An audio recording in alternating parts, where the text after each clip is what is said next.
नमस्कार किसान भाइयों यदि आप गन्ना फसल लेते हैं तो यह वीडियो पूरा देखना आपके लिए बेहद ज़रूरी है, क्योंकि आज के समय में जब से 0238 गन्ने की वैरायटी आई है तब से किसान अंधाधुंध खादों का प्रयोग करने लगा है और वह इस बात पर ध्यान ही नहीं देता कि आखिर इसकी फसल को कितनी मात्रा में ज़रूरत है और ज़रूरत है भी या नहीं। इसके अलावा आज के समय में खाद व पेस्टिसाइड का बाज़ार भी काफ़ी फला फूला है।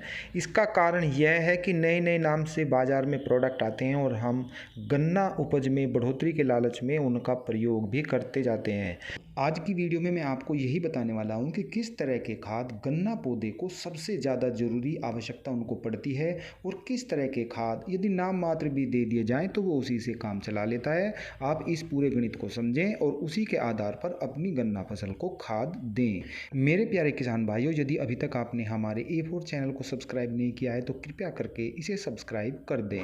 तो चलिए किसान भाइयों, मैं अब बताता हूँ कि खाद आपको किस तरीके से देने हैं और कौन कौन से खाद गन्ना फसल को सबसे ज़्यादा ज़रूरी है। तो ये जो खाद हैं ये 4 तरह से गन्ना फसल को मिलते हैं।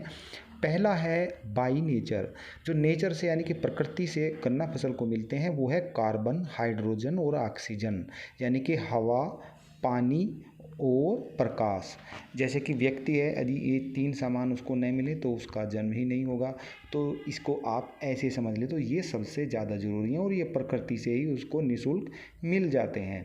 दूसरा है मेजर तत्व, यानी कि जो खास तत्व हैं इनकी सबसे ज़्यादा ज़रूरत पड़ती है, वो है NPK यानी नाइट्रोजन, फास्फोरस और पोटास। इसको आप ऐसे समझें कि जैसे व्यक्ति को रोटी दे दी जाए, यानी कि रोटी के बिना उसका जीवन नहीं चल पाएगा और वो मर जाएगा। तो यही हालत इसकी है। जो सबसे ज़्यादा ज़रूरी पौधे को है वो है NPK यानी कि नाइट्रोजन, पोटास और फास्फोरस, यानी कि 3 तत्वों की सबसे ज़्यादा ज़रूरी है। यही आप इसको समझें जैसे व्यक्ति को रोटी दे दी जाती है। तीसरा है सेकेंडरी तत्व। इसमें जो है 3 तत्व हैं, सल्फर, कैल्शियम, मैग्नीशियम।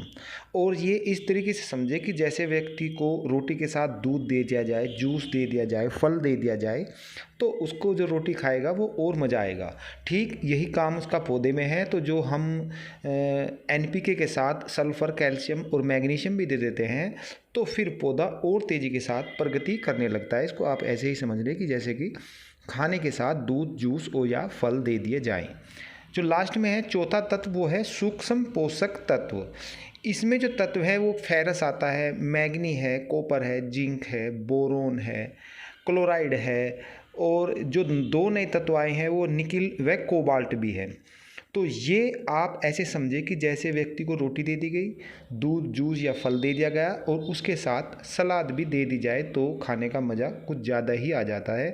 ठीक यही तत्व जो सूक्ष्म पोषक तत्व हैं गन्ना पौधे को यदि हम ये देते हैं तो उसका और मज़ा आ जाता है और वो और तेज़ी के साथ विकास करने लगता है। किसान भाइयों, ये जो 4 मैंने तत्व बताए हैं इनका बताने का मकसद यही है कि जब भी आप दुकान पर जाओ और खाद खरीदो तो आपके जहन में ये सवाल रहना चाहिए कि ये मेजर है, सेकेंडरी है या सूक्ष्म पोषक तत्व है और इनका कितना महत्व हमारी गन्ना फसल में है और कितना खर्चा हम इन पर कर सकते हैं।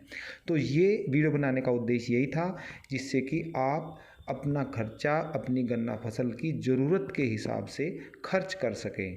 फिर मिलते हैं ताज़ा अपडेट के साथ, तब तक के लिए जय जवान जय किसान।